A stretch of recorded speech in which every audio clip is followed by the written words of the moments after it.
पाखालची जमीन आता ती किती शांत आणि स्थिर वाटते, पण लाखो करोडो वर्षांपूर्वी हीच जागा हजारो डिग्री तापमानात जळत होती. ही काही विज्ञानाची काल्पनिक कथा नाही, ही आपल्या ग्रहाची खरी कहाणी आहे. आणि पुढच्या काही मिनिटात आपण पृथ्वीच्या 4.5 अब्ज वर्षांच्या इतिहासाचा प्रवास करणार आहोत. तिच्या धगधगत्या सुरुवातीपासून ते जीवनाच्या पहिल्या ठिणगीपर्यंत, विनाशकारी प्रलयांपासून ते मानवजातीच्या उदयापर्यंत. ही आहे आपल्या एकमेव घराची म्हणजेच पृथ्वीची एक रोमांचक गाथा. विज्ञानानुसार आजच्या आपल्या विश्वाचा जन्म होण्याआधी काहीच नव्हतं. ना आपली पृथ्वी, ना सूर्य, ना आपली आकाशगंगा. खरं तर अवकाश आणि वेळ हे सुद्धा अस्तित्वात नव्हते. फक्त एक पोकळी होती जिथे काहीच नव्हतं. जवळजवळ 13 अब्ज 800 कोटी वर्षांपूर्वी सर्व काही अस्तित्वात आलं. या प्रचंड मोठ्या घटनेला शास्त्रज्ञ बिग बँग म्हणतात. याच कल्पनेला बिग बँग थिअरी म्हटलं जातं. हा सिद्धांत सांगतो की सुरुवातीला आपलं संपूर्ण विश्व म्हणजे त्यातला प्रत्येक कण, ऊर्जा, जागा आणि वेळ हे सगळं एका अणुपेक्षाही लहान बिंदूत एकवटलं होतं. या बिंदूला शास्त्रज्ञ सिंग्युलॅरिटी म्हणतात. तो बिंदू इतका उष्ण आणि घनदाट होता की त्याची आपण कल्पनाही करू शकत नाही. मग अचानक तो बिंदू खूप वेगाने प्रसरण पावू लागला. स्वतः अवकाशच एका फुग्यासारखं वेगाने मोठं होत होतं.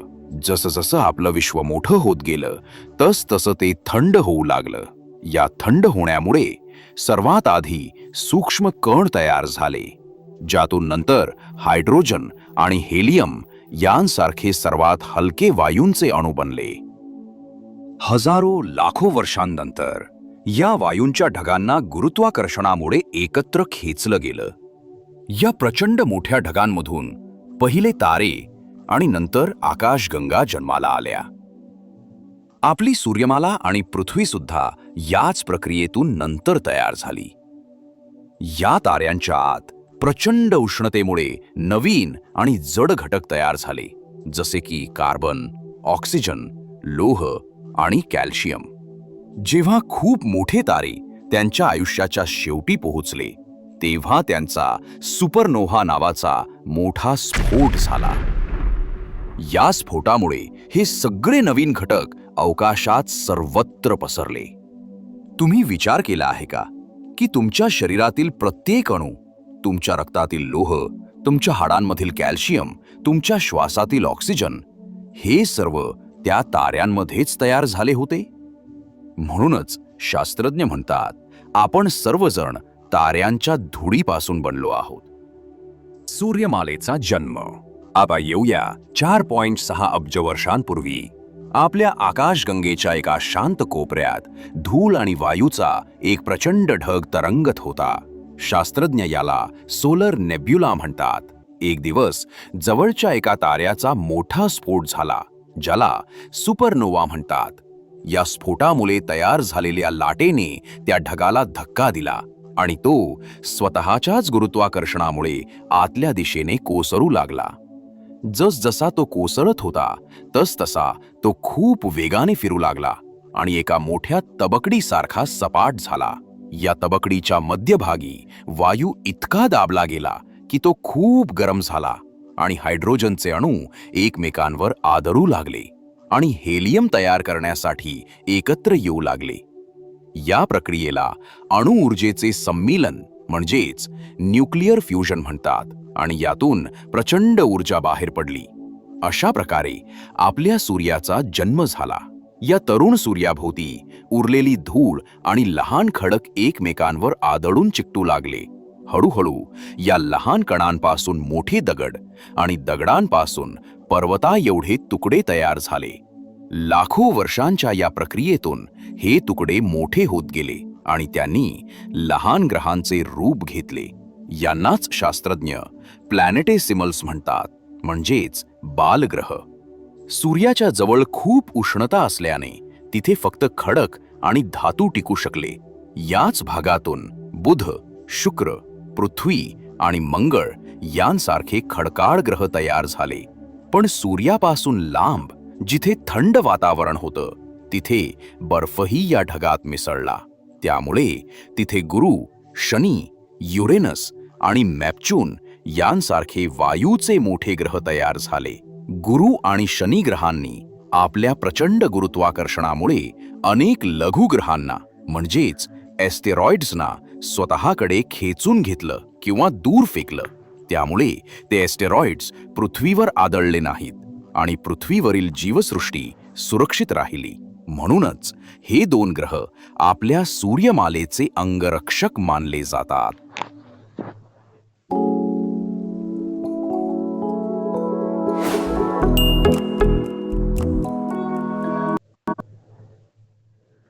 पृथ्वीची हिंसक सुरुवात.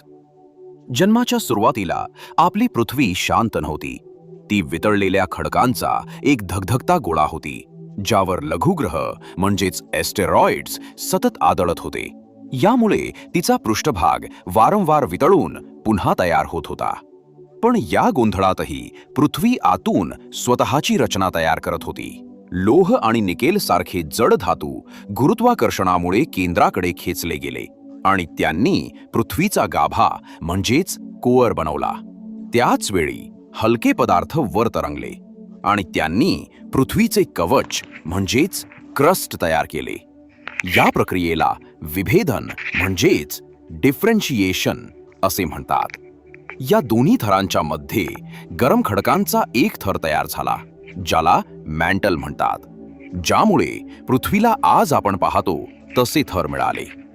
पृथ्वीचा बाह्य गाभा जो वितळलेल्या लोखंडाचा बनलेला आहे आणि तो सतत ढवळत असतो.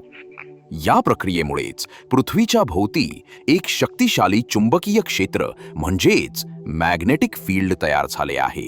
हे चुंबकीय क्षेत्र एका अदृश्य ढालीसारखे काम करते, जे सूर्याकडून येणाऱ्या हानिकारक किरणांपासून आपल्या ग्रहाचे रक्षण करते.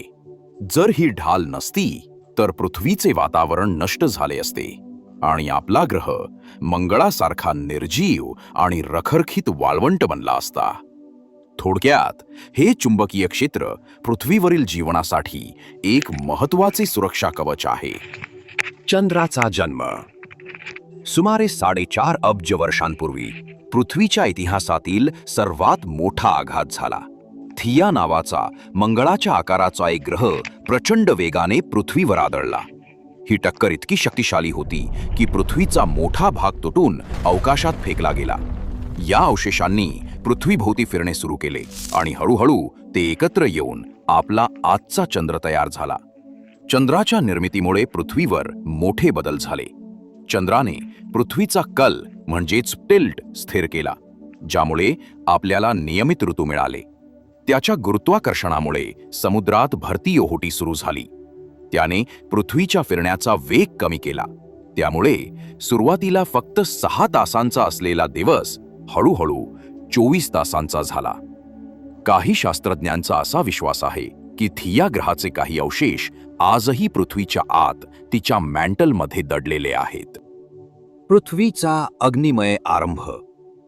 पृथ्वीच्या जन्मानंतरची पहिली 60 कोटी वर्ष हेडियन इयॉन म्हणून ओळखली जातात.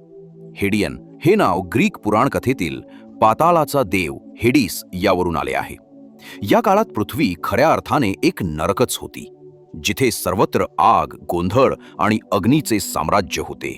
या काळात पृथ्वीवर लघुग्रहांचा म्हणजेच ॲस्टेरॉइड्सचा अविरत मारा सुरू होता आणि ज्वालामुखी सतत फुटत होते.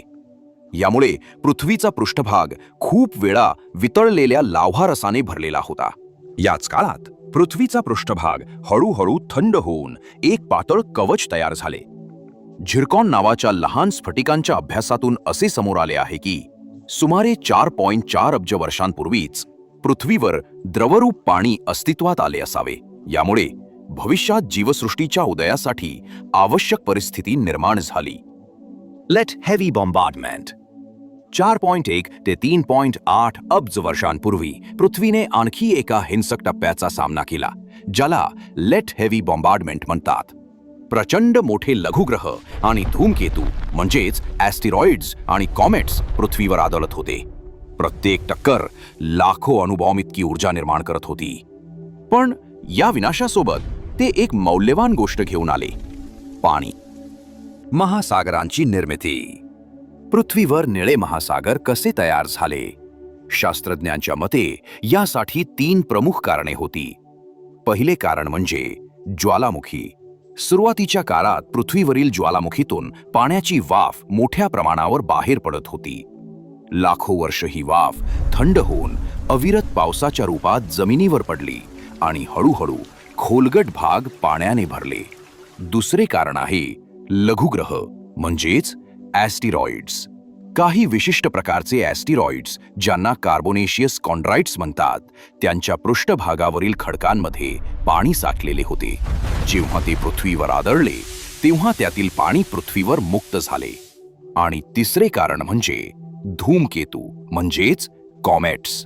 बर्फाळ धूमकेतूंनीही काही प्रमाणात पाणी आणले, परंतु ते ॲस्टेरॉइड्स इतके जास्त नव्हते. या तिन्ही कारणांमुळे लाखो वर्षांपर्यंत पाऊस पडत राहिला. महासागर हळूहळू पृष्ठभागावर पसरत गेले आणि अखेरीस आलंच आहे मॅगी डबल मसाला.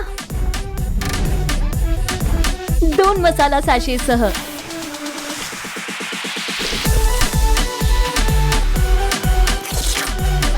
नवी मॅगी डबल मसाला. मग कशाची वाट बघताय? पृथ्वीने आजच्या निळ्या ग्रहाचे रूप धारण केले. आर्चियनियॉन, पहिले जीवन. सुमारे 3.5 ते 3.8 अब्ज वर्षांपूर्वीपर्यंत पृथ्वीवर महासागर आणि खंड तयार झाले होते आणि जीवनाची सुरुवातही झाली होती. पहिले जीव अगदी साधे सूक्ष्मजंतू होते. त्यापैकी बरेच जण समुद्राच्या तळाशी असलेल्या ज्वालामुखीच्या मुखाजवळ राहत होते, जिथून गरम खनिजयुक्त पाणी बाहेर पडत असे. ते सूर्यप्रकाशावर नाही तर रासायनिक ऊर्जेवर जगत होते. नंतर सायनोबॅक्टेरिया नावाच्या एका नवीन प्रकारच्या सूक्ष्मजंतूंनी प्रकाश संश्लेषण म्हणजेच फोटोसिंथेसिस प्रक्रिया शोधून काढली. ते सूर्यप्रकाश, पाणी आणि कार्बन डायऑक्साईड वापरून अन्न तयार करू लागले आणि टाकाऊ पदार्थ म्हणून ऑक्सिजन बाहेर सोडू लागले. Great oxidation event. सुरुवातीला ऑक्सिजन दुर्मिळ होता, पण लाखो वर्षांमध्ये सायनोबॅक्टेरियांनी वातावरण ऑक्सिजनने भरून टाकले. सुमारे 2,500 कोटी वर्षांपूर्वी ऑक्सिजनची पातळी अचानक वाढली. या घटनेला ग्रेट ऑक्सिडेशन इव्हेंट म्हणतात. अनेक सूक्ष्मजंतूंसाठी ऑक्सिजन हे प्राणघातक विष होते आणि ते नष्ट झाले. पण इतरांसाठी ऑक्सिजनने जगण्याचे नवीन आणि अधिक शक्तिशाली मार्ग खुले केले. याच ऑक्सिजनमुळे ओझोनचा थर तयार झाला, जो जीवसृष्टीला सूर्याच्या हानिकारक किरणांपासून वाचवतो. स्नोबॉल अर्थ, गोठलेली पृथ्वी. सुमारे 72 ते 63 कोटी वर्षांपूर्वी पृथ्वी पूर्णपणे बर्फाने झाकून गेली होती, अगदी विषुववृत्ताजवळही. आपला ग्रह पूर्णपणे पांढरा गोठलेला बर्फाचा गोळा बनला, ज्याला स्नोबॉल अर्थ म्हणतात. या कठीण काळात जीवसृष्टी कशीबशी बर्फाखालील समुद्रात तग धरून राहिली. पण शेवटी ज्वालामुखींच्या उद्रेकातून मोठ्या प्रमाणात कार्बन डायऑक्साईड बाहेर पडला. त्यामुळे ग्रहाचे तापमान पुन्हा वाढले, बर्फ वितळला आणि पृथ्वीवर पुन्हा एकदा जीवन फुलले. कॅम्ब्रियन एक्सप्लोजन, जीवनाचा महास्फोट. सुमारे 54 कोटी वर्षांपूर्वी एक विलक्षण घटना घडली, जिला कॅम्ब्रियन एक्सप्लोजन म्हणतात. अचानक जीवसृष्टी खूप गुंतागुंतीची झाली. महासागरांमध्ये कवच, डोळे, दात आणि पाय असलेले प्राणी दिसू लागले. ट्रायलोबाइट्स सारखे जीव समुद्राच्या तरावर सरपटत होते. गांडुळासारखे जीव चिखलात घर करत होते. शिकारी प्राण्यांनी शिकार करण्यास सुरुवात केली. ही एका गुंतागुंतीच्या अन्नसाखळीची सुरुवात होती आणि आजच्या जगाची पहिली खरी झलक होती. कॅम्ब्रियन काळानंतर जीवसृष्टीने जमिनीवर पाऊल ठेवले. सर्वप्रथम वनस्पतींचा जमिनीवर उदय झाला आणि त्यांनी पृथ्वीला हिरवेगार केले. त्यानंतर जंगले वाढली, कीटकांचा वावर सुरू झाला आणि त्यानंतर पाणी व जमीन दोन्हीवर राहू शकणारे उभयचर व सरपटणारे प्राणी आले. अखेरीस सरपटणाऱ्या प्राण्यांमधूनच डायनासोर नावाच्या महाकाय प्राण्यांचा विकास झाला. त्यांनी सुमारे 16 कोटी वर्षांपेक्षा अधिक काळ पृथ्वीवर राज्य केले. काही डायनासोर जमिनीवर चालायचे तर काही आकाशात उडत असत. डायनासॉरचा अंत. 66 कोटी वर्षांपूर्वी पृथ्वीवर एक मोठं संकट आलं. चिक्सुलुग नावाचा एक भला मोठा ॲस्टेरॉइड सध्याच्या मेक्सिकोमधील युकातान द्वीपकल्पावर येऊन आदळला. या स्फोटातून लाखो अणुबॉम्बच्या स्फोटाएवढी ऊर्जा बाहेर पडली.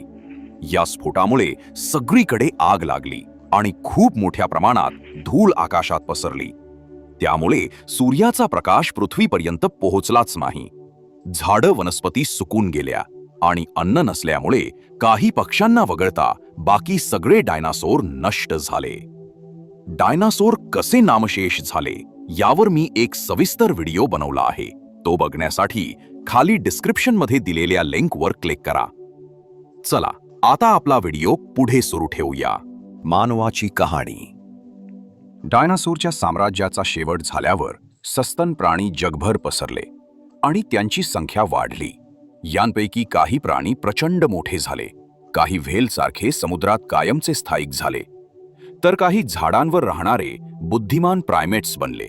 याच प्रायमेट्सच्या एका विशिष्ट शाखेमधून मानवाचा विकास झाला. मानव 2 पायांवर ताठ चालायला शिकला, ज्यामुळे त्याचे हात मोकळे झाले आणि तो त्यांचा उपयोग हत्यारे बनवण्यासाठी करू लागला. मानवाचा मेंदू हळूहळू मोठा झाला.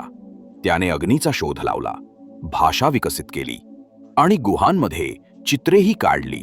काळाच्या ओघात मानवाने शेती करायला सुरुवात केली, शहरे वसवली, संस्कृती घडवली आणि ताऱ्यांचा अभ्यासही केला. भूवैज्ञानिक काळाच्या एका अगदी छोट्याशा तुकड्यामध्ये आपण यंत्रे, विमाने आणि अगदी पृथ्वीच्या पलीकडे जाणारे रॉकेटही बनवले. पण मानवाने फक्त काही गोष्टींचा शोधच लावला नाही, तर इतर कोणत्याही प्रजातीपेक्षा जास्त पृथ्वीला बदलून टाकले आहे. आपण मोठमोठी जंगलं तोडली, महासागर प्रदूषित केले आणि हवेत मोठ्या प्रमाणात कार्बन डायऑक्साईड भरला. यामुळे आपण स्वतः हवामान बदलत आहोत आणि त्यामुळे संपूर्ण पृथ्वीवर त्याचा परिणाम होत आहे. Top brands of 30 day return, तब दिल भी खुश, दिमाग भी खुश. इतिहासात पहिल्यांदाच एकाच प्रजातीच्या म्हणजे आपल्या, तुमच्या आणि माझ्या हातात संपूर्ण पृथ्वीचं भविष्य ठरवण्याची प्रचंड शक्ती आली आहे. आता आपल्या एका निर्णयामुळे या पृथ्वीचं भविष्य चांगलं किंवा वाईट दोन्ही होऊ शकतं. पृथ्वीची गोष्ट का महत्वाची आहे जरा विचार करा. एका बिग बँगने या विश्वाला जन्म दिला. ताऱ्यांनी जीवनासाठी लागणारी आवश्यक तत्वे तयार केली. एका सुपरनोव्हाने आपल्या सूर्यमालेची सुरुवात केली. एका मोठ्या आघाताने आपल्याला चंद्र दिला. सततच्या पाऊस आणि ॲस्टेरॉइड्सने आपले महासागर भरले. ऑक्सिजनने हवा भरली. पृथ्वी अनेक वेळा गोठली आणि परत वितळली. कॅम्ब्रियन युगात जीवनाचा मोठा स्फोट झाला. डायनासोर आले आणि गेले. सस्तन प्राण्यांची भरभराट झाली आणि शेवटी ही सगळी कहाणी सांगण्यासाठी मानव आले. पृथ्वी गोल्डीलॉक्स झोनमध्ये आहे, म्हणजे अशी जागा जिथे खूप जास्त उष्णताही नाही आणि खूप जास्त थंडीही नाही, जी जीवनासाठी एकदम योग्य आहे. अब्जावधी ग्रहांपैकी फक्त आपल्या ग्रहावरच जीवन फुलले. आपण म्हणजेच स्वतःची जाणीव असलेलं हे विश्व आहोत. विचार करायला शिकलेली ताऱ्यांची धूळ आहोत. आणि आता या जाणीवेसोबतच एक मोठी जबाबदारीही येते, कारण ही फक्त पृथ्वीची गोष्ट नाही, तर आपली गोष्ट आहे आणि पुढचा अध्याय आपल्या हातात आहे. तर मित्रांनो, आजसाठी एवढंच. तुम्ही हा व्हिडिओ शेवटपर्यंत पाहिल्याबद्दल खूप खूप धन्यवाद. पृथ्वी आणि आपल्या निर्मितीचा हा थोडक्यात इतिहास तुम्हाला कसा वाटला हे कमेंटमध्ये नक्की सांगा आणि चॅनलला सबस्क्राईब करायला विसरू नका. चला तर मग लवकरच भेटू